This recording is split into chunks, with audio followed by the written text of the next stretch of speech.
Bonjour à tous, alors je vous présente ici ce magnifique kayak de Crécy, gonflable, 3 couches. Le canoë en lui-même est top, vraiment la flottaison est parfaite, il ne bouge pas. Vous avez une dérive amovible qui est ici, qui se fixe en dessous.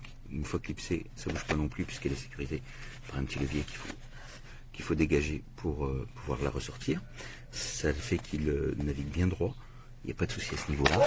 La qualité du pneumatique est vraiment haut de gamme, ça y a rien à redire. Alors, autre avantage, alors c'est un monoplace, hein.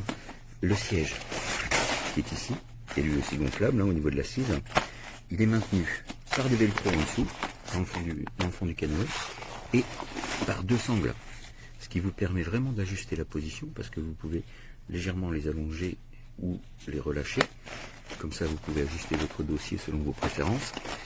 Et également les velcro qui sont plus longs que ça dans le canoë vous permettent d'ajuster la longueur des jambes. Vous voyez, ça donne ça. Voilà. Au niveau des gonfleurs, alors c'est toujours le même système, hein, chez Crécy. Vous avez donc là, en position dégonflée, vous enlevez tout le bouchon et ça dégonfle tout. Sinon, vous revissez ça et vous laissez donc la valve anti-retour et vous gonflez à ce niveau-là. Alors, ce qui est bien dans ce kit, c'est qu'il est livré complet, prêt à l'emploi. Vous avez une pagaie en 4 morceaux. Alors ça, j'y reviendrai parce que bon, je préfère une pagaie un peu plus rigide, mais celle-ci a l'énorme avantage de pouvoir se placer dans le sac à dos qui est fourni avec le canoë et qui permet de tout transporter. Vous avez une poignée sur le dessus, mais plus pratique pour accéder au plan d'eau. Le sac ça fonctionne aussi en sac à dos. Et ça, c'est vraiment top parce que le poids est relativement élevé quand même. Et le sac à dos est vraiment très bien conçu. Ici, vous avez des bretelles rembourrées. Vous avez une bretelle de ceinture qui empêche de bouger quand vous passez dans des endroits un peu pentus, comme souvent pour accéder au plan d'eau. Il est vraiment top. Au niveau de la pompe, alors ça, c'est le seul élément que je trouve un peu moins qualitatif dans l'ensemble, mais qui a une bonne capacité de gonflage. Une pompe à pied, enfin à pied, pardon. On met les pieds ici et on pompe là-haut, mais vous voyez la capacité du cylindre, elle est énorme. Alors le mano, il est de moyenne précision, et encore une fois, ça a le mérite d'être livré avec, ce qui vous fait que le bateau est immédiatement utilisable. Ici, vous avez différents embouts. Vous avez des poignées à l'intérieur. Alors, une fois gonflé, c'est pratique pour le transporter ou pour le tenir, pour le sortir de l'eau. Très très bien. Vous voyez, vous avez des anneaux ondés un peu partout pour mettre des attaches. Si vous voulez mettre des bouts, vous pouvez. Alors, un point important aussi sur la pagaie, j'ai oublié, vous pouvez orienter les lames de la façon que vous préférez, puisque ici vous avez 3 crans, ce qui vous permet de faire pivoter les lames selon l'angle voulu, soit dans le même plan, soit légèrement incliné, soit très incliné, à 90 degrés l'une par rapport à l'autre. Alors, moi j'utilise personnellement une petite pompe comme ça, une petite pompe électrique à batterie pour gonfler, ça va plus vite. Par contre, ne jamais utiliser de compresseur parce qu'il ne faut pas dépasser la pression maximale. Ça c'est important, vous risqueriez d'endommager le canoë. Alors je ne sais pas si je vous l'ai dit, mais vous avez également 2 rustines qui sont livrées. Bon, de toute façon n'importe quelle type de rustine fonctionnera. J'ai dû les mettre dans le bouquin. Elles sont ici. Et pour une réparation rapide, c'est toujours pratique. La doc est d'ailleurs multilingue dans le français. Vous voyez, sac à dos. Très pratique. Vraiment, tout est bien fait.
abbiamo due possibilità, o loro che vediamo se se lo riparano oppure se lo vendono.